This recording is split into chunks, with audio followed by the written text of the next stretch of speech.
Ito na mga boss, oh. Lumabas na yung ano, yung bulati, oh. Ano nyo? Lumabas na, oh. Oo. Kita nyo, ito yung bulati. Makikita mo talaga na lumabas. Bitok.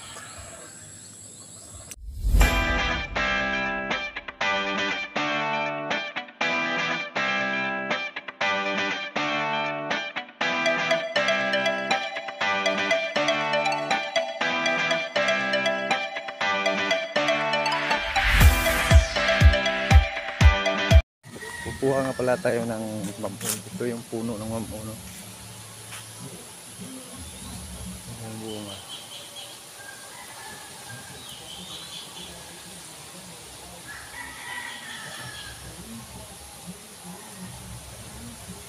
Ngunit punuan sa mamon.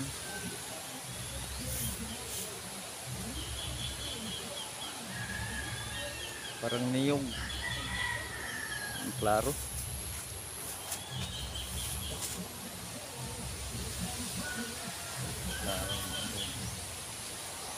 Ito yung mamon. Ito yung puno na pang tali ng baliw.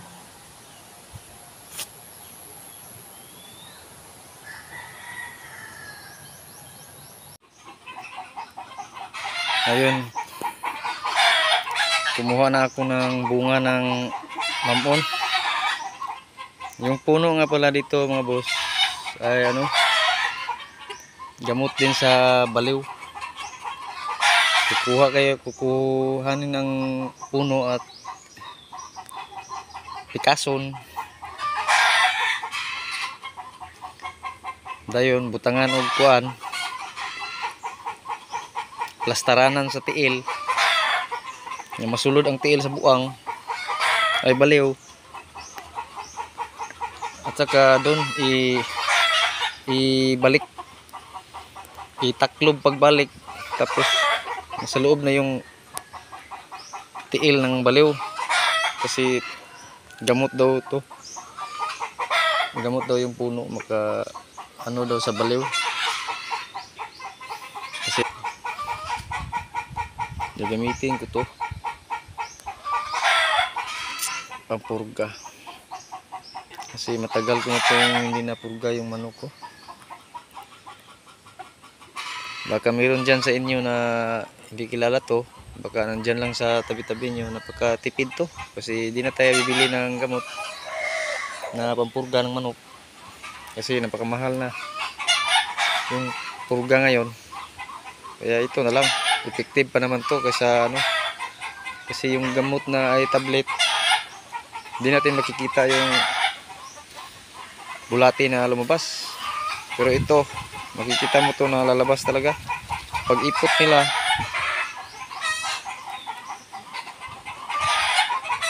Lalabas yung bitok dito.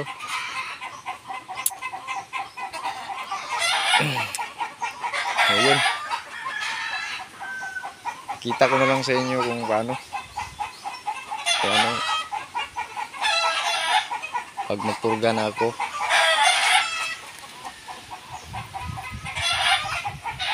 So purga na tayo mga boss. Boss, ito na po yung itsura ng mamon na ipupurga natin. So ito po yung itsura niya. Ano yung ipapakain ko nga pala ay pagkain ko nga pala dito ay ano lang, 3/4 lang kasi baka masubrahan kasi maka ano to mahilo sila dito, kaya ano lang, 3/4 lang yung pagkain natin. Ito na mga boss, oh. Lumabas na yung ano, yung bulati, oh. Ano nyo, lumabas na, oh. Oo, kita nyo, ito yung bulati. Makikita mo talaga na lumabas, bitok. bitok ito. Lumabas na oh.